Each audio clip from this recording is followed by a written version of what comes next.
નમસ્કાર સાથી મિત્રો, એક્ઝામ સાથી ચેનલમાં આપ સૌનું હાર્દિક સ્વાગત છે. આજે આપણે ધોરણ 11ના ભૂગોળ વિષયમાં પ્રથમ પાઠ ભૂગોળ એક વિષય તરીકે, બરાબર. તો જે પૃથ્વીનું વર્ણન કરનાર એટલે કે ભૂગોળ, તો આ ભૂગોળને આપણે એક વિષય તરીકે ખુદ આજે આપણે બધી ક્યારેક પૃથ્વી વિશે ભણીએ, ક્યારેક સૂર્ય વિશે ભણીએ, તો આજ ખુદ જે ભૂગોળની ચોપડી આવે છે એટલે કે જે ભૂગોળ સબ્જેક્ટ વિષય આવે છે, ભૂગોળ ખુદ વિશે ભણવાનું છે, બરાબર. એટલે કે ખુદ ગબ્બર વિશે ભણવાનું છે. ગબ્બર બીજાના માટે ઘણા કામ કરે, પણ ગબ્બર ખુદ કોણ છે એટલે કે ભૂગોળ પોતે કોણ છે, એ ભૂગોળ વિશે આપણે ભૂગોળ વિશે ભણવાનું છે. તો તમે ભૂગોળને એક સ્વતંત્ર વિષય તરીકે અભ્યાસ કરવાના છો 11મામાં. 10મામાં ભૂગોળ સામાજિક વિજ્ઞાનમાં આવે છે, પણ 11મામાં એવું નથી. 11મામાં ભૂગોળ એક પોતાની રીતે અલાયદો વિષય છે, એની એક ચોપડી છે. ભૂગોળ ખૂબ મજાનો વિષય છે. ભૂગોળ અને વિજ્ઞાન વચ્ચે ખૂબ જ ગાઢ અનુબંધ છે. ભૂગોળમાં તમે પૃથ્વીનું વાતાવરણ છે, મૃદાવરણ, સંસાધનો છે, જલાવરણ છે, માનવી પ્રવૃત્તિઓ, તેના આંતર સંબંધો વિશે જાણકારી મેળવશો. એટલે કે આ ભૂગોળ તમને બધું શીખવશે પૃથ્વી વિશે. તો કે પૃથ્વીમાં હવા કેવી આવેલી છે, જમીનો કેવી આવેલી છે, સંસાધનો એટલે કે કોલસો, ખનિજો, આ બધું કેટલું આવેલું છે, જલાવરણ એટલે કે જળ ક્યાં ક્યાં આવેલું છે, પછી માણસ કઈ પ્રવૃત્તિઓ કરે છે એટલે કે ખેતી કરે છે, સેવાના કામ કરે છે, આ બધી જ વસ્તુઓ આ ભૂગોળમાં આવે છે, બરાબર. અને બીજું એ છે કે ભૂગોળ શા માટે શીખવી જોઈએ, તો આ તમામ પ્રશ્નોના જવાબ શોધવા માટે ભૂગોળ શીખવી જોઈએ, બરાબર. તો આપણે પહેલી ભૂગોળની વ્યાખ્યા જોઈએ. જો મિત્રો, આ પ્રકરણમાંથી ઘણા ઓછા સ્પર્ધાત્મક પરીક્ષાઓમાં પ્રશ્નો પૂછાય છે, એટલે આપણે જેમ બને એમ ઝડપી આ પ્રકરણ પૂરું કરવાનું છે. આ વખતે કોઈક પરીક્ષામાં એકાદ પ્રશ્ન આવ્યો હતો જીપીએસસીની, બાકી ક્યારેય કોઈ પ્રશ્ન આવતા નથી. પણ ધોરણ 11 માટે પૂછાઈ શકે છે ભૂગોળની વ્યાખ્યા, પછી એના શોધક કોણ હતા, એવું બધું પ્રશ્ન પૂછાઈ શકે છે. સાથે ભૂગોળનું મહત્ત્વ પણ પૂછાઈ શકે છે અને ભૂગોળની વિદ્યાશાખાઓ પૂછાય, એટલે આ 5 પ્રશ્ન આવી શકે એમ છે. પણ આપણે જેમ બને એમ આ પ્રકરણ ઉડતી નજરે જોઈ લઈએ.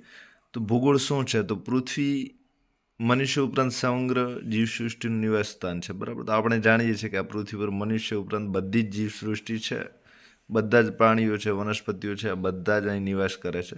તો પૃથ્વીનું ભૌતિક સ્વરૂપ જે છે એ બધી જગ્યાએ એક નથી.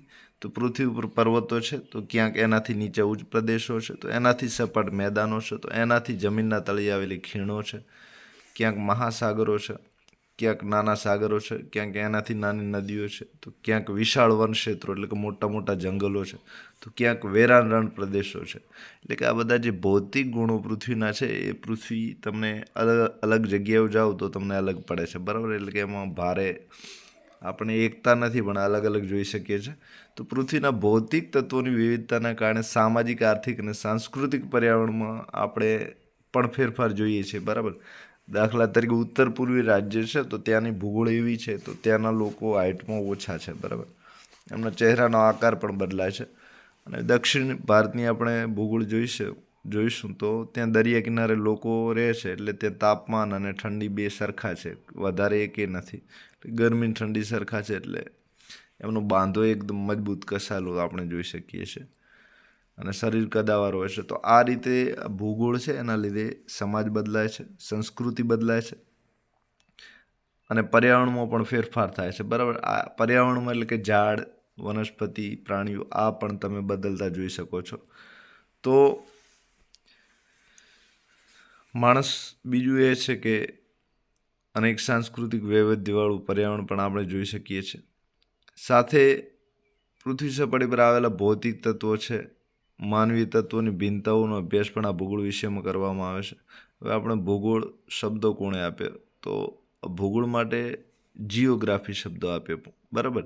તો ઈસવીસન પૂર્વની 2જી સદીમાં, બરાબર, ઈસવીસનની 1લી સદી એટલે 101, 102 આ 1લી સદી, પછી 101, 102, 200 સુધી એ 2જી સદી, બરાબર. આ 2જી સદીમાં નહીં, એના અગાઉ જે સદીઓ થઈ ગઈ, બરાબર. એટલે કે ઈસવીસન 1, 2, 3 આવી ગણતરી ચાલુ નથી થઈ, અને એના અગાઉના જે હતા વર્ષો, તો 200 વર્ષ, બરાબર. તો એના અગાઉના 200 વર્ષમાં આ શબ્દો એટલે કે ઈસવીસન પૂર્વ 2જી સદીમાં ગ્રીક ભૂગોળવિદ ઇરેટોસ્થીનીસે આ શબ્દો આપ્યો હતો, બરાબર. તો ભૂગોળ માટે જીઓગ્રાફી શબ્દો આપનાર હતા ઇરેટોસ્થીનીસ, બરાબર. આ નામ તમે યાદ રાખજો. તો ભૂગોળ માટે સૌ પ્રથમ જીઓગ્રાફી શબ્દો કોણે આપ્યો હતો? તો કે ભૂગોળવિદ ઇરેટોસ્થીનીસ. તો જે ઇરેટોસ્થીનીસ હતા એ ગ્રીક દેશના હતા અને આ શબ્દ એમણે ઈસવીસન પૂર્વ 2જી સદીમાં આપ્યો હતો, બરાબર. જીઓ અને ગ્રાફી બે શબ્દો છે. તો જે પેલું જીઓ છે, આપણે જીઓનું કાર્ડ આવે નહીં, આ જીઓનો અર્થ થાય છે પૃથ્વી, બરાબર. તો એમાં જીઓના કાર્ડમાં સ્પેલિંગ થોડો ખોટો છે, બાકી જીઓ એટલે પૃથ્વી થાય, બરાબર. એટલે કે રિલાયન્સના અંબાણી ધારે છે કે આપણે આખી સમગ્ર પૃથ્વીને નેટવર્ક આપી દેવું છે અને ઘર ઘરમાં જીઓના કાર્ડ હોય. તો જીઓ એટલે પૃથ્વી. પછી ગ્રાફિયા એટલે વર્ણન કરવું. ગ્રાફિયા એટલે શું થાય છે? વર્ણન કરવું, બરાબર. જીઓગ્રાફી એટલે પૃથ્વીનું વર્ણન કરવું. તો ટૂંકમાં આ જે ભૂગોળ છે, ભૂગોળનો અંગ્રેજી શબ્દ છે જીઓગ્રાફી, બરાબર.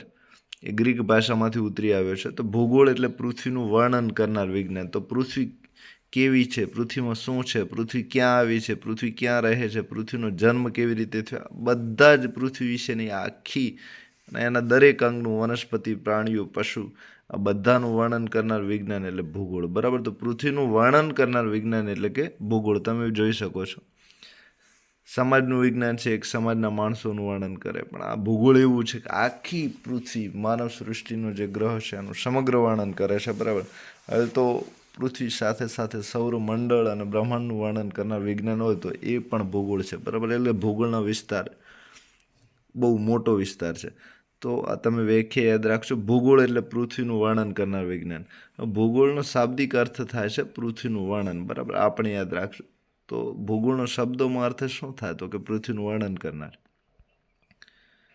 પૃથ્વી સપાટીનું પદ્ધતિસર વર્ણન કરતું વિજ્ઞાન એટલે ભૂગોળ. આડેધડ નહીં, પદ્ધતિસર.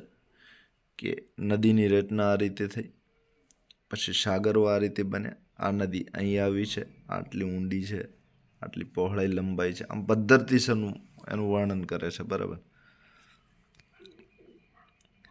સાથે જે પ્રદેશોનો અભ્યાસ કરવાનો હોય તેનું સ્થાન શું છે, એટલે કે ક્યાં આવ્યું છે, એનું ભૂપૃષ્ઠ એટલે કે એના ઉપર કયા કયા આકૃતિઓ આવેલી છે, કયા સ્થળો આવેલા છે, પછી એની આબોહવા કેવી છે, એટલે કે એના હવા અને પાણી કેવા છે. આબ એટલે પાણી અને હવા એટલે હવા, બરાબર, વાયુ. તો એની હવા પાણી માપે છે. પછી વનસ્પતિઓ, પછી પ્રાણી સૃષ્ટિ એટલે કે બધા પ્રાણીઓ, ખેતી એટલે કે જમીન, આપણે જે જમીન પર ખેતી કરીએ છીએ તે, બાગાયતી પાક એટલે કે જે બગીચાઓ છે ખેતરમાં તે, પછી ખનિજો, ખનિજો એટલે બધા પેટ્રોલ છે, ઓઇલ છે, પથ્થરો છે કિંમતી, આ બધું એમાં આવશે. પછી સંસાધનો છે, સંસાધનોમાં જમીન છે, પાણી છે, કોલસો છે, આ બધું સંસાધનમાં આવશે. પછી ઉદ્યોગો છે, મોટા મોટા પ્રાથમિક ઉદ્યોગો, દ્વિતીય કક્ષાના, તૃતીય કક્ષાના ઉદ્યોગો છે, જેનાથી આપણે બધી જ વસ્તુ મેળવી શકીએ છીએ. પછી પરિવહન છે, પરિવહન એટલે સાધનો જે ચાલે છે રોડ રસ્તા પર એને પરિવહન કહેવાય બધા. તેમજ એ પ્રદેશમાં વસવાટ કરતા માનવ સમુદાય અને તેની પ્રવૃત્તિઓ વગેરે વિશે વ્યવસ્થિત માહિતીનો સમાવેશ આ ભૂગોળમાં કરવામાં આવે છે. તો આ ભૂગોળ, આ બધા વિષયમાં, આ ભૂગોળમાં બધા જ બાબતોનો સમાવેશ થાય છે કે સ્થાન, ભૂપૃષ્ઠ છે, આબોહવા છે, વનસ્પતિ છે, પ્રાણી સૃષ્ટિ છે, ખેતી છે, બાગાયતી પાક છે, ખનિજ સંસાધનો, ઉદ્યોગ, પરિવહન, બધી જ વસ્તુનું વર્ણન ભૂગોળ કરે છે, બરાબર. તો ભૂગોળ, પ્રસિદ્ધ ભૂગોળવિદ જે હાર્ટસોન હતા એ તો એવું કહે છે કે જે પૃથ્વીના એક સ્થાનથી બીજા સુધીના પરિવર્તનશીલ સ્વરૂપોનું વર્ણન માનવ સંસારના રૂપમાં કરે છે, બરાબર. એટલે પૃથ્વીના એક સ્થાનથી બીજા સ્થાન સુધી તમામ સ્થાનોનું વર્ણન કરનાર હોય તો આ ભૂગોળ છે. એવું કોણે કહ્યું? તો કે હાર્ટસોન. કેટલાક ભૂગોળવિદો ભૂગોળને સમગ્ર વિષય વસ્તુને 3 ટૂંકા પ્રશ્નો કે 7 શબ્દોમાં વર્ણવે છે, બરાબર. 7 શબ્દો ભૂગોળ માટે, 3 ટૂંકા પ્રશ્નો છે. ઘણા બધા એટલી ભૂગોળની સરળ વ્યાખ્યા આપે છે કે આ 3 પ્રશ્નો પૂછાય કે વોટ, વેર અને વાય. વોટ એટલે શું, વેર એટલે ક્યાં અને વાય એટલે શા માટે. આ 3 પ્રશ્નો, અને એના એ જ પ્રશ્નોમાં બીજા શબ્દો વોટ ઇઝ આ 2, પછી વેર ઇઝ આ 2 શબ્દો, અને પછી વાય ઇટ ઇઝ આ 3 શબ્દો, એટલે કે આ 7 શબ્દોમાં આખી ભૂગોળ સમાઈ જાય છે, બરાબર. એવું કહે છે. તો આ પ્રશ્નો તમે બધા યાદ રાખજો. એક વોટ ઇઝ છે એટલે કે ભૂગોળ ક્યાં છે, બરાબર, ના ભૂગોળ શું છે એમ. બીજું વેર ઇઝ છે એટલે કે ભૂગોળ ક્યાં છે, અને ત્રીજું છે વાય ઇટ ઇઝ, તે શા માટે છે. બરાબર. ભૂગોળનું કાર્યક્ષેત્ર પૃથ્વી જેટલું વિશાળ હોવા છતાં તેમાં બે જ પરિબળોનો સમાવેશ થાય છે. એક પ્રાકૃતિક તત્વો છે, એટલે કે કુદરતી તત્વો જે બધા છે, જંગલ, વનસ્પતિ, આ બધા પ્રાણીઓ. અને બીજું સાંસ્કૃતિક તત્વો છે, એટલે કે માણસ છે, માણસના જુદા જુદા લગતી બાબતો, એ બધી સાંસ્કૃતિક તત્વોમાં આવશે. તો આ બંને અને એમાં માનવને કેન્દ્રમાં રાખીને આ જે ભૂગોળ છે એ કામ કરે છે. તો ભૂગોળનું કાર્યક્ષેત્ર એટલે કે ભૂગોળ કયા કયા ક્ષેત્રમાં કામ કરે છે, તો ભૂગોળનું ક્ષેત્ર પૃથ્વી જેટલું મોટું છે, છતાં એ પ્રાકૃતિક એટલે કુદરતી બાબતો છે, અને બીજી સાંસ્કૃતિક એટલે કે માનવને લગતી બે બાબતો પર કામ કરે છે. અને બીજું એ કે આ જે ભૂગોળ છે પૃથ્વી પર આકાર લેતી પ્રત્યેક ભૌગોલિક ઘટનાના કાર્યકારણના સંબંધને સમજાવે છે. તો ભૂગોળ, દાખલા તરીકે પર્વતો બન્યા છે આ ભૂમિ પર, તો ભૂગોળ તમને સમજાવે કે એ પર્વતો કયા કારણના લીધે બન્યા છે. બરાબર. અને એનું કાર્ય શું છે, તો આ કાર્યને કારણ બંને સમજાવે છે. બરાબર. એ પર્વતો કાર્ય શું કરે છે, પછી કયા કારણના લીધે બન્યા છે, કેમ બન્યા છે, આ બધું જ એટલે કે ભૌગોલિક ઘટનાનું, પ્રત્યેક ભૌગોલિક ઘટના જે ધરા પર બને છે પૃથ્વી પર, એનું કાર્યકારણનો સંબંધ પણ ભૂગોળ સમજાવે છે. એટલે આ ભૂગોળનું કાર્યક્ષેત્ર છે. બરાબર. તો કે પ્રાકૃતિક, સાંસ્કૃતિક અને ગમે તે ઘટનાનું કાર્યકારણ સમજાવવું, આ ત્રણ કામ છે ભૂગોળના. ભૂગોળ વિશેનું વિષય વસ્તુ અત્યંત વ્યાપક છે. તે મૃદાવરણ એટલે કે જમીનનું આવરણ જે ઉપર છે, ઘનાવરણ, એ સમજાવે છે. જલના આવરણ બધા મહાસાગરો વિશે સમજાવે છે. વાતાવરણ, હવાના આવરણ વિશે સમજાવે છે. જીવ આવરણ તો જીવ છે, માનવ છે, પ્રાણીઓ છે, વનસ્પતિ છે, આ બધાનું સમજાવે છે. પછી નૃવંશાવરણ છે. પછી આ જે નૃવંશાવરણ છે, એ નૃવંશાવરણ એટલે વસ્તી વિજ્ઞાન, માનવના વંશ કઈ રીતે ઉદ્ભવ્યો અને વિકાસ પામ્યો એની પણ આપણને સમજ આપે છે. હવે ભૂગોળ, નૃવંશાવરણ, બરાબર, એટલે કે વસ્તી વિજ્ઞાન, માનવ વંશાવલીમાં આપે છે. આમ 5 વિજ્ઞાનો વિષય વસ્તુ છે. તો ભૂગોળના 4 આવરણો આપણને ખબર હતી ને, 5મું નૃવંશાવરણ છે, એટલે કે માણસોનું આવરણ છે. તો માણસોનું અત્યારે જ્યાં જોઈએ ત્યારે માણસો છે, એટલે કે દુનિયાના દરેક ખૂણે 7 અબજની વસ્તી સાથે આ નૃવંશાવરણનો ઉદ્ભવ પણ કાંઈ ખોટો નથી. એટલે કે ભૂગોળ આ 5 આવરણોના વિશે સરસ મજાની સમજ આપે છે. તો 5 આવરણોનું વિગતે અભ્યાસ કરતું વિજ્ઞાન એટલે ભૂગોળ. બરાબર. એક બીજું ભૂગોળ એ છે કે પૃથ્વીનું વર્ણન કરતું ભૂગોળ. એક ત્રીજું ભૂગોળ એ છે કે પૃથ્વીના પર આકાર લેતી દરેક આકૃતિના કાર્યકારણ સંબંધને સમજાવતું. આમ ભૂગોળ 3 વ્યાખ્યાઓ સરસ મજાની છે. પછી એવો કાર્લ રિટર નામના જર્મન ભૂગોળવિદ કહે છે કે ભૂગોળનો અભ્યાસ પૃથ્વી સપાટીથી શરૂ થાય છે, પરંતુ માનવજાત પાસે જેમ જેમ નિરીક્ષણ એટલે અવલોકન, જોવાની ક્ષમતા વધી અને સંસાધનો વધ્યા, એમ આ ભૂગોળ વિશે એનું કાર્યક્ષેત્ર પૃથ્વી સપાટીથી વધુને વધુ ઊંચે અને વધુને વધુ ઊંડે સુધી વિસ્તરશે. એટલે કે કાર્લ રિટર એવું કહે છે કે ભૂગોળનો અભ્યાસ તો પૃથ્વી સપાટી શરૂ થાય છે, પણ માણસ પાસે જેમ જેમ જોવાની ક્ષમતા વધારે વધી, એટલે કે તારાને, સૂર્યને બધાને જોવા માંડ્યું, સંસાધનો, જળ સંસાધન, વાયુ છે, કોલસો છે, આટલા હતા, હવે એના સિવાય ઘણા બધા વધી ગયા છે. તો આમ જેમ જેમ ભૂગોળનું કાર્યક્ષેત્ર વધે છે, તેમ તેમ માણસની નજર પૃથ્વી સપાટીથી વધારે ઊંડે અને ઊંચે સુધી જઈ શકે છે. તો આ રીતે આપણે જોઈ શકીએ છીએ કે ભૂગોળનું કાર્યક્ષેત્ર દરરોજ વધતું રહે છે. માણસ જેમ શોધ કરે એમ એનું કાર્યક્ષેત્ર વધતું રહે છે. હવે પૃથ્વી સપાટીથી લઈને આકાશ અને તળિયા સુધી પણ પહોંચ્યું છે. ભૂગોળ એક વિદ્યા શાખા તરીકે જોઈએ તો વિદ્યા શાખા એટલે ભણાવવાની, વિષય વસ્તુ તરીકે ભણાવવાનો. બરાબર. એક ચોપડી તરીકે ભણાવવાનો, એને વિદ્યા શાખા કહેવાય. બરાબર. તો ભૂગોળવિદો ભૌગોલિક તથ્યોની વ્યાખ્યા કાર્યકારણના સંદર્ભે જ કરે છે. એટલે કે કાર્યકારણ, એનું કામ શું છે અને એના પાછળ કારણ કયું છે, એ આધારે જ એની વ્યાખ્યા કરે છે. તો ભૂગોળનું કામ જ એ છે કે બે ભૌગોલિક તથ્યો એટલે કે બે હકીકતો, પહાડ અને ઉચ્ચ પ્રદેશ દાખલા તરીકે, અથવા એકથી વધારે ભૌગોલિક તથ્યો દાખલા તરીકે નદી, સાગર ને મહાસાગર, આ વચ્ચેના કાર્યકારણ સંબંધ શું છે એ સમજાવવામાં ભૂગોળને વધુ રસ છે. હવે પંજાબ અને હરિયાણામાં જે ખેતીનું પ્રારૂપ જોવા મળે છે એ કેરળ અને તમિલનાડુથી અલગ હોઈ શકે છે. આ રીતે બીજા દેશ, રાજ્યમાં પણ અલગ હોઈ શકે છે. તો આ બધી જ ભિન્નતાઓ છે એ ભિન્નતાઓ પાછળ જવાબદાર કારણ શું છે, તકનીકો શું છે, એ બધું જ આ ભૂગોળ સમજાવે છે. હવે ભૂગોળ વિશેને વધુ પ્રાણવાન એટલે કે જીવંત વિશે બનાવવામાં ભારત, ચીન, અરબસ્તાન અને ગ્રીસ આ 4 દેશના ભૂગોળવિદોનો ખૂબ મોટો ફાળો છે. તો ભારત, ચીન, અરબસ્તાન અને ગ્રીસ આ 4 તમે દેશો યાદ રાખજો. અરબસ્તાનમાં આરબની ખાડીના બધા દેશો આવે છે. એમાં સાઉદી અરેબિયા છે, સાઉદી અરબ અમીરાત છે, એ બધા દેશો આવે છે. ઘણા બધા દેશો ત્યાં છે. પછી ગ્રીસ એટલે જૂના સમયનું ઇજિપ્ત. તો આપણા પ્રાચીન વેદો છે, પુરાણો છે, 18 પુરાણ છે, 4 વેદ છે, આરણ્યક ગ્રંથો છે એટલે કે જંગલમાં લખાયેલા છે, બ્રાહ્મણ ગ્રંથો છે, મહાભારત, રામાયણ, આ બધામાં ભૌગોલિક વર્ણનો સરસ મજાના કર્યા છે. પછી અથર્વવેદમાં પૃથ્વી અને તેના લક્ષણો, માનવ વસ્તી અંગેની સરસ મજાની વિગતો આપી છે. એટલે કે જૂના સમયમાં પણ અથર્વવેદ, પુરાણ, આરણ્યક, બ્રાહ્મણ ગ્રંથ, મહાભારત, રામાયણ આ બધામાં ભૂગોળ તમે જોતા હતા. ઈસવીસન પૂર્વની 2જી સદીમાં ઇરેટોસ્થિનીસે પૃથ્વીના પરિઘ માપવાનો પ્રયત્ન કર્યો.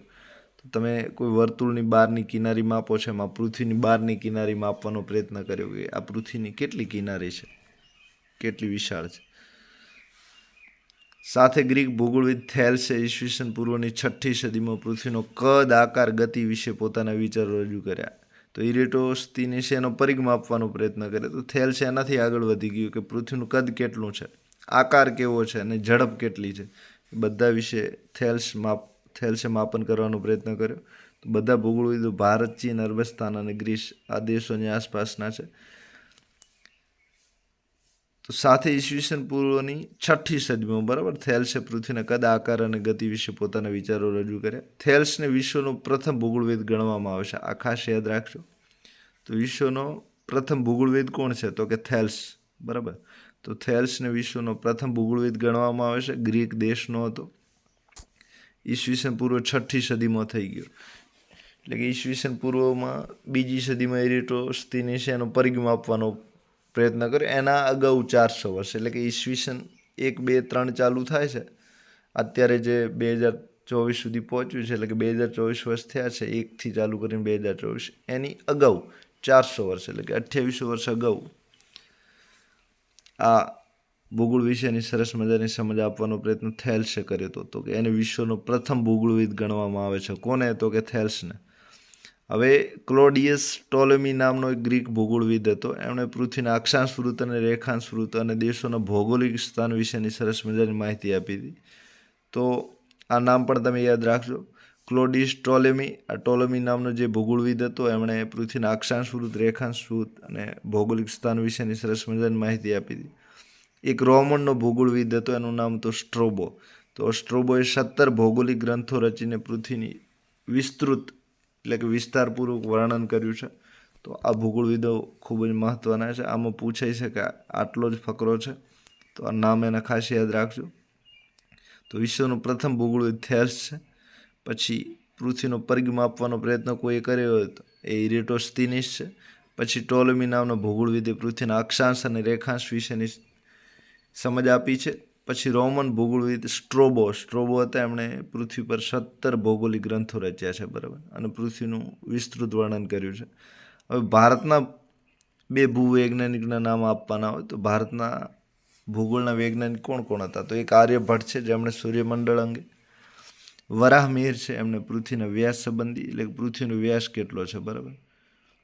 તો કે વર્તુળ હોય એમાં વર્તુળનો વચ્ચે ભાગ, બરાબર, વર્તુળના ઉપરના ખૂણાથી નીચેના ખૂણા સુધી એનો વ્યાસ કુલ કેટલો છે. તો આર્યભટ્ટે સૂર્યમંડળ વિશે માહિતી આપી. તો વરાહમિહિર ભારતના બંને આર્યભટ્ટ અને વરાહમિહિર ભારતના ભૂગોળના વૈજ્ઞાનિક છે. વરાહમિહિરે પૃથ્વીના વ્યાસ સંબંધી વિગતો રજૂ કરી. ત્રીજા ભારતના ભૂવૈજ્ઞાનિક છે ભાસ્કરાચાર્ય, ગુરુત્વાકર્ષણ સંબંધી માહિતી આપી. ચોથા છે બ્રહ્મગુપ્ત. તો એમણે ખગોળ અને જ્યોતિષ વિશે ગ્રંથોની રચના કરી. પછી મહાકવિ કાલિદાસ પોતાના મહાકાવ્ય મેઘદૂત અને કુમાર સંભવમાં ભારતના પર્વતો, લોકમાતા સમાન નદીઓ, જંગલો વિશે સરસ મજાનું વર્ણન કર્યું છે. તો આ મેઘદૂત અને કુમાર સંભવ નામના જે કાલિદાસના 2 મહાકાવ્યો છે એમાં પણ તમે ભૂગોળ જોઈ શકો છો. રામાયણ, મહાભારતમાં પણ જોઈ શકો છો. પછી આર્યભટ્ટ છે, ભાસ્કરાચાર્ય છે, વરાહમિહિર છે અને બ્રહ્મગુપ્ત છે. આમણે પણ ભૂગોળ વિશે સરસ મજાની સમજ આપી છે. હવે આ ભારતના 4 જણ હતા. બરાબર. આર્યભટ્ટ છે, વરાહમિહિર છે, ભાસ્કરાચાર્ય છે અને બ્રહ્મગુપ્ત છે. તો આ 4 જણ ભારતના ભૂગોળના વૈજ્ઞાનિક હતા. સાથે એક ઇબ્ન બતુતા નામના અરબ ભૂગોળવિદે ભારતની મુલાકાત લઈ અહીંની ભૂમિ અને લોકજીવન અંગેની માહિતી રજૂ કરી છે. તો ઇબ્ન બતુતા કરીને એક હતો, એ અરબ દેશનો હતો. કયા દેશનો હતો? અરબમાંથી. બરાબર, અરબમાં ઘણા બધા દેશો આવેલા છે. તો જે આ ઇબ્ન બતુતા હતો એણે ભારતમાં આવ્યો, ફરવા માટે આવ્યો, પ્રવાસ કરવા આવ્યો, અને અહીંની ભૂમિ, જમીનો કેવી છે ને લોકજીવન, અહીંના લોકોનું જીવન કેવું છે એની સરસ મજાની માહિતી ઇબ્ન બતુતાએ રજૂ કરી હતી. હવે 18મી સદીમાં વિશ્વના મહાન મુસાફરોએ નવા જળમાર્ગ શોધવાના પ્રયત્ન કર્યા, તમે જાણો છો બધા. સાથે તેઓએ પૃથ્વીના ભૌતિક સ્વરૂપ, વિભિન્ન સ્થળો, મહાસાગરો અને અનેક દેશોની લોકજીવનની માહિતી પણ આપી હતી. જર્મનીના એવી હમ્બોલ્ટ છે, કાર્લ રિટર છે, ઇમ્યુનલ કાન્ટ અને ફેડરિક રેડઝેલ છે. બરાબર. તો આ ઇમ્યુનલ કાન્ટ તમે ખબર છે, નિહારિકા થિયરી આપી હતી. વગેરે મહાન ભૂગોળવિદોએ ભૂગોળના વિષય વસ્તુ અંગે વિચારો પ્રસ્થાપિત કરે. એટલે કે ભૂગોળ વિશે એવી હમ્બોલ્ટ, કાર્લ રિટર, ઇમ્યુનલ કાન્ટ, ફેડરિક રેડઝેલ ભૂગોળ વિશે ભરપૂર માહિતી આપી છે. અને આધુનિક ભૂગોળનું સ્વરૂપ કયા ખંડમાં તૈયાર થયું? તો કે યુરોપ દેશ છે ત્યાં અત્યારનું જે આપણે ભૂગોળ ભણી રહ્યા છે એ યુરોપમાં તૈયાર થયું હતું. તો પૃથ્વી પરના પ્રાકૃતિક સંસાધનો, સજીવ સૃષ્ટિ, આ બધા વિશે ભૂગોળ સમજ આપવા માંડ્યું. 21મી સદીમાં પ્રાકૃતિક ભૂગોળ સાથે સાથે માનવ ભૂગોળ, આ બંનેને અત્યારે સરખું મહત્વ અપાય છે. 1960થી 1970ના દશકમાં માત્રાત્મક ભૂગોળ એટલે કે આંકડા ઉપર વધારે ભાર અપાતો હતો. અત્યારે અધ્યયન ટેકનોલોજીના કારણે ભૂગોળ વિશેનો વિસ્તાર વધારે થયો છે. 1970ના દશકમાં કૃત્રિમ ઉપગ્રહ આવે, એટલે આપણો ભારતનો આર્યભટ્ટ સૌપ્રથમ ઉપગ્રહ હતો. તો આ ઉપગ્રહના લીધે નીચેના પદાર્થોના ફોટોગ્રાફ્સ, એટલે કે નીચે જમીનમાં તળિયે અને બહાર જે પદાર્થો આવેલા છે એના ફોટોગ્રાફ્સ લેવાનું શક્ય બન્યું. પરિણામે ખનિજ ભંડારો અને જળ સ્ત્રોતોની આપણને જાણકારી પણ મળી ગઈ.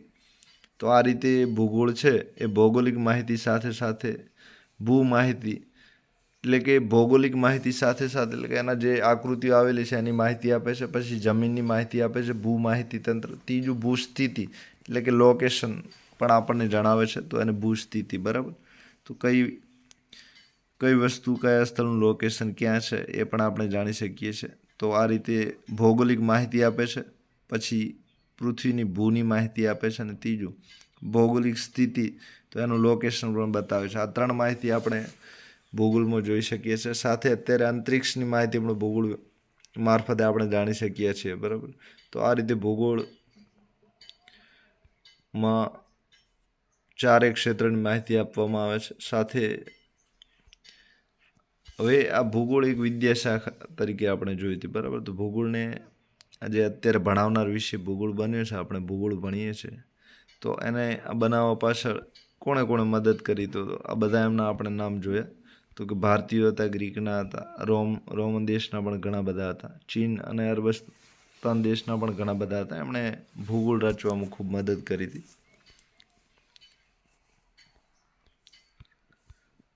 હવે આપણે ભૂગોળ એક સંકલિત વિદ્યાશાખા તરીકે જોઈએ તો ભૂગોળ એક તમે વિદ્યાશાખા એક એકલી ચોપડી ભૂગોળ ભણો. બરાબર. પણ ભૂગોળ એક એકલી ચોપડી કરતાં ભૂગોળ વિદ્યાશાખા સાથે બીજી ઘણી બધી વિદ્યાશાખાઓ છે જે ભૂગોળ સાથે સંકળાયેલી છે. એટલે કે બીજા ઘણા બધા વિષય છે જે ભૂગોળ સાથે જોડાયેલા છે. એટલે કે ભૂગોળ એક સંકલિત વિદ્યાશાખા છે. બરાબર. એટલે કે ભૂગોળ છે એ વિજ્ઞાનમાં પણ જતું રહે. ક્યારેક ભૂગોળ છે ક્યારેક વનસ્પતિ વિજ્ઞાન જે પાઠ ચોપડી આવે છે એના વિશે પણ ક્યારેક સમજાવી દે. ક્યારેક ભૂગોળ પર્યાવરણ વિષય સાથે પણ જોડાઈ જાય. એટલે કે આ ભૂગોળ છે એ ઘણા બધા વિષયમાં સમાયેલું છે ને એમાં ઘણા બધા વિષય સમાયેલા છે. બરાબર. તો બધા પ્રાકૃતિક વિજ્ઞાન તથા સામાજિક વિજ્ઞાન યથાર્થતા જાણવી, એટલે કે ટુ નો ધ રિયાલિટી, એટલે કે હકીકત શું છે, સત્ય શું છે, એ બધા વિજ્ઞાનની જાણવાની ઈચ્છા હોય છે.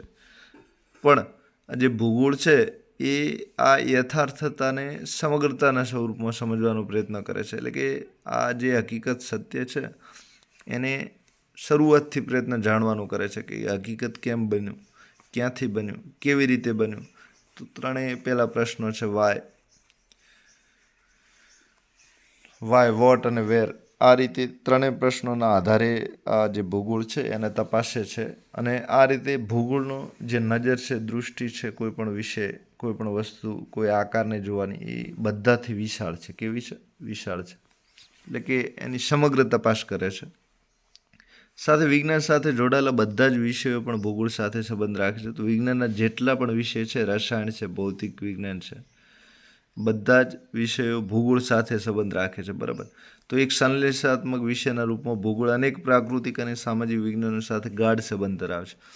તો સંશ્લેષણાત્મક એટલે છૂટા પાડીને દરેક વસ્તુને છૂટા પાડીને એક અંગની એની સમજ આપી. દાખલા તરીકે માણસનું શરીર છે તો નાકની સમજ અલગ આપે, આંખની અલગ આપે, કાનની અલગ આપે. તો આ છૂટા પાડીને સમજ આપી એ સંશ્લેષણાત્મક વિજ્ઞાન છે. તો પૃથ્વીની ધરી ભ્રમણ ગતિ અને કક્ષા ભ્રમણ ગતિ, અક્ષાંશ રેખાંશ છે, પ્રમાણ સમય છે, વરસાદ છે, તાપમાન છે, આ બધી જ ભૌગોલિક બાબતો આપણે સમજવી હોય તો એમાં ગણિતના આંકડા જરૂરી છે. બરાબર. તો આ ભૂગોળને ગણિત આ રીતે જોડાયેલું છે. તો આ બધા વિષય ભૂગોળ સાથે સંકલિત, બરાબર, પૂછાય, ઇન્ટ્રીગેટેડ કહેવાય ને. તો કે જોડાયેલા વિષય કયા કયા છે અને આ વિષયો કઈ રીતે મદદ કરે છે અને ઉદાહરણો સાથે સમજ આપો. આવો પ્રશ્ન પૂછાય 11મા વાળાને, બીજાને ન પૂછાય. તો ભૂગોળ ગણિત અને વિજ્ઞાનની મદદ લે છે. સાથે રાષ્ટ્ર કે વિદેશના ઇતિહાસને જાણવું હોય, યુદ્ધ જીતવા હોય તો એની ભૌગોલિક સ્થિતિ કેવી છે, કયા મેદાનમાં લડશું તો જીતી શકશું, તો એની ભૂગોળ પણ જાણવી પડે. તો આ રીતે ભૂગોળનો ઇતિહાસ જોડાયેલા છે. સાથે પ્રાકૃતિક એટલે કે કુદરતના વિજ્ઞાન સાથે પણ ભૂગોળ જોડાયેલું છે. ભૂસ્તર વિજ્ઞાન છે, ખગોળ વિજ્ઞાન છે, ભૌતિક વિજ્ઞાન છે, વનસ્પતિ વિજ્ઞાન છે, જૈવ વિજ્ઞાન છે. તો જીવો એટલે કે માણસો છે, પ્રાણીઓ, વનસ્પતિઓ છે. આ બધા જ ભૂગોળ સાથે જોડાયેલા વિજ્ઞાનના વિષયો છે. બરાબર. સાથે સામાજિક વિજ્ઞાનના બધા જ વિષયો છે, એટલે કે નાગરિક શાસ્ત્ર છે, ઇતિહાસ છે, રાજ્યશાસ્ત્ર છે, અર્થશાસ્ત્ર છે, સમાજશાસ્ત્ર છે, નૃવાંશ શાસ્ત્ર છે, એ બધા જ ભૂગોળ સાથે પ્રત્યક્ષ સંબંધ ધરાવે છે. દાખલા તરીકે નાગરિક વિશે જાણવું હોય તો એની સમજ ભૂગોળ આપે છે. નાગરિક શાસ્ત્રમાં પણ નાગરિક વિશે વિસ્તૃત સમજ હોય. તો આ બધા જ ભૂગોળમાં નાગરિકનું સરસ મજાનું વર્ણન હોય કે ઓસ્ટ્રેલોઇડ પ્રજા કેવી હતી, નિગ્રેડો પ્રજા કેવી હતી. આ બધા ભૂગોળના વિષય છે. બરાબર. તો ભૂગોળ બધા જ વિષય સાથે પ્રત્યક્ષ સંબંધ ધરાવે છે. પછી ઇતિહાસ વિશેને દાખલા તરીકે મોટી મોટી દિવાલો હોય, કિલ્લા હોય, આ બધા ભૂગોળનો વિષય છે. પછી ન જીતી શકાય એવા કિલ્લા હોય, પછી ન જીતી શકાય એવા, ન ચાલી શકાય એવા રણ હોય. તો આ બધા ભૂગોળનો વિષય છે. પણ એ ઇતિહાસમાં પણ એની ખૂબ જ જરૂર છે. એટલે કે આ ઇતિહાસના વિષયોને પણ ભૂગોળ પોતાની આપણે પ્રત્યક્ષ જોઈ શકીએ એ રીતે સમજાવે છે. તો આ બધા વિષયો એકબીજા સાથે જોડાયેલા છે. સાથે ભૂગોળ માનવીના ખોરાક, પોશાક, રહેઠાણ અને સંસ્કૃતિ એટલે કે સામાજિક વિજ્ઞાનો સાથે પણ જોડાયેલું છે. સાથે ભૂગોળ અર્થશાસ્ત્ર સાથે પણ જોડાયેલું છે. એટલે કે માણસને કમાણી કરવી હોય તો ભૂગોળ પાસેથી ઘણું શીખવું પડે છે. દાખલા તરીકે કોલસોના આ બધા, જળ છે, વીજળી છે, આ બધા માણસને ખૂબ મદદરૂપ છે. સાથે નકશા વાંચન છે, નકશા પૂર્ણી છે, ગણતરી છે, ભૂમિતિનું જ્ઞાન છે, આ બધું જ વિષયમાં પણ ભૂગોળ ખૂબ મદદ કરે છે. પછી તત્વજ્ઞાન વિષય સાથે પણ ભૂગોળ જોડાયેલો છે. તો ભૌગોલિક ચિંતનનો ઇતિહાસ તૈયાર કરવામાં પણ તત્વજ્ઞાન ભૂગોળ વિષયને મદદ કરે છે. તો આ રીતે તત્વજ્ઞાન, ભૂગોળ છે, બીજા વિષયો છે, બધા એકબીજા સાથે જોડાયેલા છે. બરાબર. હવે ભૂગોળ સાથે કયા કયા વિષય બીજા જોડાયેલા છે? બરાબર. ભૂગોળ જ આપણે મુખ્ય મહત્વનું છે, પણ ભૂગોળ એવું વિજ્ઞાન છે કે સંકલિત વિજ્ઞાન છે. તો ભૂગોળ જોડે બીજા વિષય પણ ઘણા બધા એમાં સમાયેલા છે. પછી બીજા ઘણા વિષયમાં ભૂગોળ પણ સમાયેલું છે. તો આ રીતે ભૂગોળ એક સંકલિત વિજ્ઞાન છે. કયા વિષય છે? તો અહીંથી ચાલુ કરીએ આપણે. જળ વિજ્ઞાન છે, જમીન વિજ્ઞાન છે, વનસ્પતિ વિજ્ઞાન, પ્રાણી વિજ્ઞાન, પારિસ્થિતિક વિજ્ઞાન, પર્યાવરણ વિજ્ઞાન, સાંસ્કૃતિક ભૂગોળ, ભૌગોલિક ચિંતન, દર્શનશાસ્ત્ર, સામાજિક ભૂગોળ, ઐતિહાસિક ભૂગોળ, રાજકીય ભૂગોળ, વસ્તી ભૂગોળ, આર્થિક ભૂગોળ, આર્થિક અને સંખ્યાત્મક ભૂગોળ, ગણિત અને ખગોળશાસ્ત્ર, ભૂવિજ્ઞાન, હવામાનશાસ્ત્ર, જળ વિજ્ઞાન.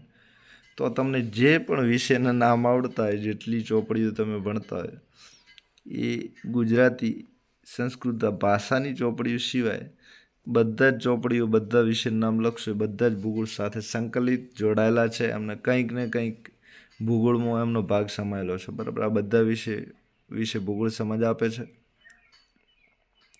ભૂગોળના ભૂપૃષ્ઠને અભ્યાસ માટે બે અભિગમો છે, બરાબર. આ ભૂગોળના બે અભિગમ તમે યાદ રાખશો તો કે ભૂગોળ કયા એટીટ્યુડથી ભણાવે છે, બરાબર. તો એના બે એપ્રોચ છે ભૂગોળના ભણાવવાના. એક ભૂગોળ ક્રમબદ્ધ અને પદ્ધતિસર અભ્યાસનો અભિગમ છે. દાખલા તરીકે હિમાલય પર્વત છે તો હિમાલય પર્વતની સંપૂર્ણ સમજ આપી દે.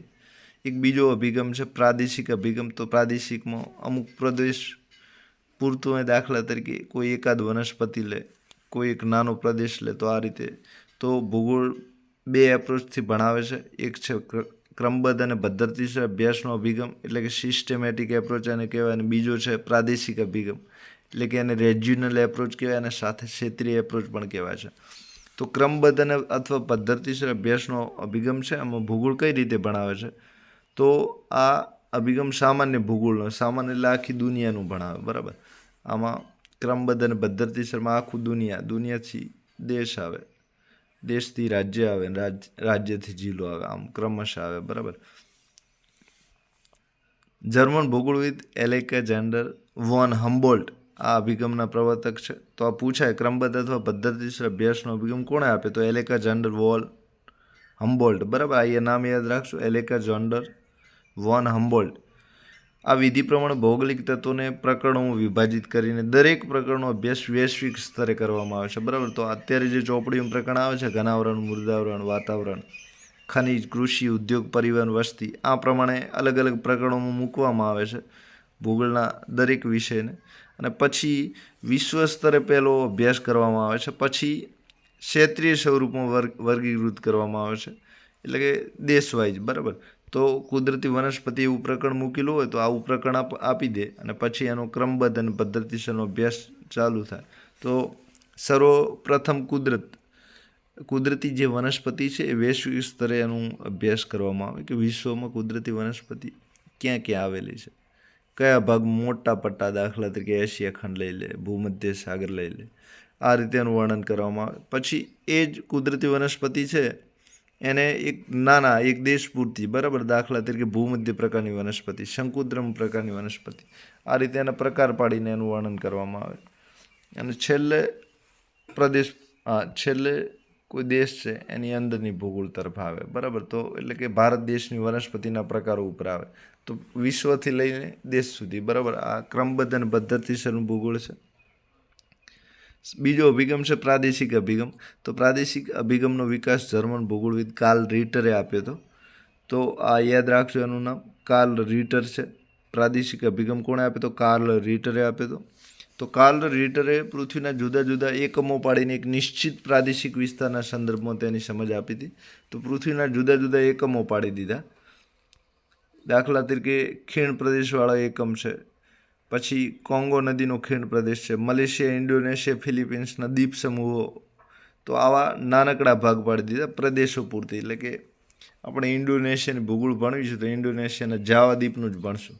પછી કોંગો નદી વિશે ભણવી છે તો કોંગો નદી વિશે જ ભણશું. કોંગોની મોટી મોટી ખીણો વિશે ભણવી છે તો કોંગોની ખીણ વિશે ભણશું. તો આ પ્રાદેશિક અભિગમ છે, બરાબર. દાખલા તરીકે ભારતના હિમાલય પર્વત શ્રેણી ભણવી છે તો પ્રાદેશિક અભિગમ છે, બરાબર. તો પ્રાદેશિક અભિગમમાં નાના નાના વિષય આવે છે, અને ક્રમબદ્ધ અને પદ્ધતિસરમાં વિશાળ જે ભૂગોળના વિષય છે એ બધા આવે છે. આ તમે એના ઉદાહરણ પણ આપી શકો છો, બરાબર. આપેલા છે વિસ્તૃત જંગલનો પ્રદેશ, એ એક પ્રાદેશિક ભૂગોળ છે. સાથે દક્ષિણ અમેરિકામાં એમેઝોનનો ખીણ પ્રદેશ છે, આફ્રિકામાં કોંગો નદીનો ખીણ પ્રદેશ છે.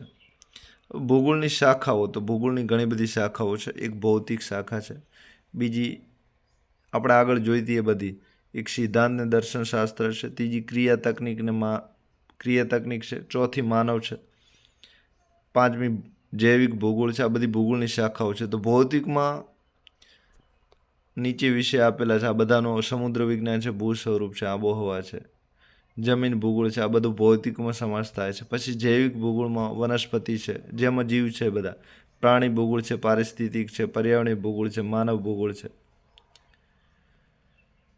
પછી ક્રિયા તકનિક ભૂગોળમાં તમે જે ક્રિયા કરતા હોય, નકશા કોઈ ક્યાંય બનાવો છો, ક્યાંય કોઈ સ્થળે ફરવા જાઓ છો, એટલે કે એ ક્ષેત્રનું અધ્યયન કરો છો, ક્યાંય તમે ભૌગોલિક માહિતી GIS, GPS, LICથી તમે મેળવો છો. તો GIS એટલે જિયોગ્રાફિકલ ઇન્ફોર્મેશન સિસ્ટમ, પછી GPS એટલે ગ્લોબલ પોઝિશનિંગ સિસ્ટમ, અને LIS એટલે લેન્ડ ઇન્ફોર્મેશન સિસ્ટમ, બરાબર. તો લેન્ડ એટલે જમીન, આ સ્થળ વિશેની માહિતી છે, અને આ જે તે આકૃતિ વિશે, આકાર વિશેની માહિતી છે. તો આ ક્રિયા તકનીક આધારિત ભૂગોળ છે. બીજું એક ભૌતિક ભૂગોળ છે. તો ભૌતિકમાં બધા જમીન છે, મૃદા આવરણ છે, આ બધા વિશે, બરાબર. પછી સિદ્ધાંત આધારિત છે, એમાં ભૌગોલિક ચિંતન છે, અને બીજું માનવ પારિસ્થિતિકીય ભૂમિ અને માનવ પારસ્પરિક ક્રિયા છે. તો એક ભૌતિક છે, બીજું સિદ્ધાંત શાસ્ત્ર છે, ત્રીજું ક્રિયા તકનીક છે, ચોથું માનવ છે, અને પાંચમું જૈવિક ભૂગોળ છે. તો ભૂગોળની 5 શાખાઓ છે, બરાબર.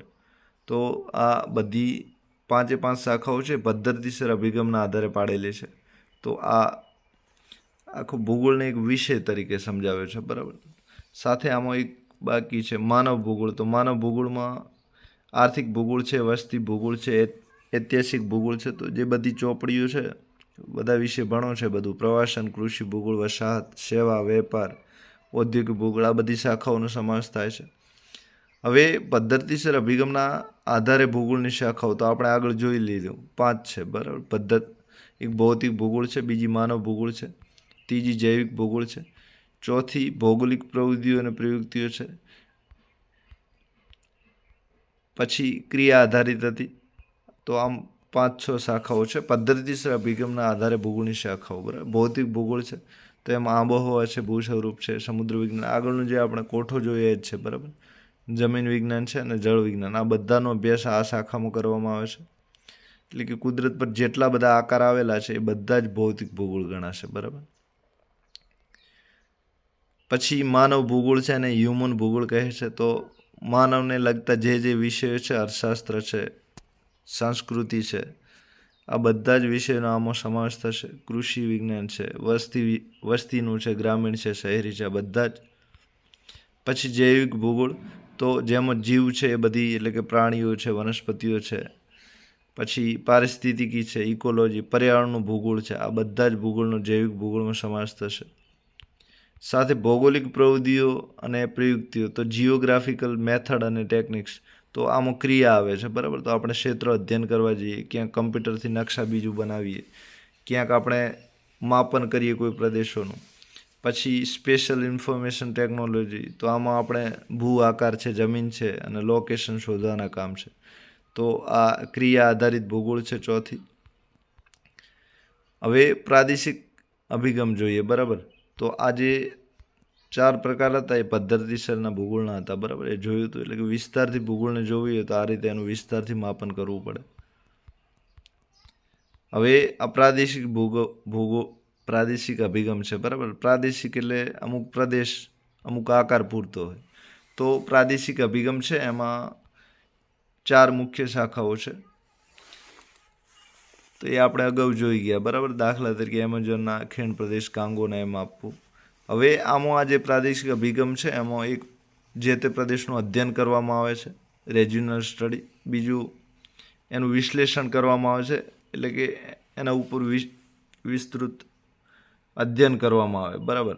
એ ક્યાં બનેલું છે, કઈ રીતે બન્યું છે, ક્યાં આવ્યું છે, એમાં શું શું આવેલું છે, આ બધા પ્રશ્નો આધારિત એનું વિશ્લેષણ કરવામાં આવે છે. પછી એનો પ્રાદેશિક વિકાસ કઈ રીતે થયો છે, એટલે કે હિમાલય પર્વત છે પહેલાં ત્યાં શું હતું, પછી શું થયું, આ રીતે એના પ્રાદેશિક વિકાસમાં આપવામાં આવે છે. પછી પ્રાદેશિક આયોજન, એટલે કે એમાં આયોજન કઈ રીતે કરી શકાય છે, આપણે વિકાસ કઈ રીતે કરી શકાય છે, કયા કયા સંસાધનો મેળવી શકાય છે, આ રીતનું આયોજન કરવામાં આવે છે. તો આ બધું પ્રાદેશિક અભિગમમાં આવે છે. હવે આ ભૂગોળનું મહત્ત્વ ખાસ તમારા માટે છે. આ પ્રશ્નો ધોરણ 11 માટે પૂછાઈ શકે છે. જે છેલ્લી 20 મિનિટની ચર્ચા છે ધોરણ 11 માટે છે, બાકી કોઈને પૂછાય એવું નથી. તો ભૂગોળનું મહત્ત્વ ઘણું છે. તો વ્યક્તિના નિર્માણ કરવા માટે, એક વ્યક્તિ તરીકે એક માણસ બનાવવો હોય, સાથે માનવીનું સશક્તિકરણ કરવું, એટલે કે માણસને મજબૂત કરવો હોય, એનો વિકાસ કરવો હોય, તો ભૂગોળ એક ખૂબ અનિવાર્ય છે.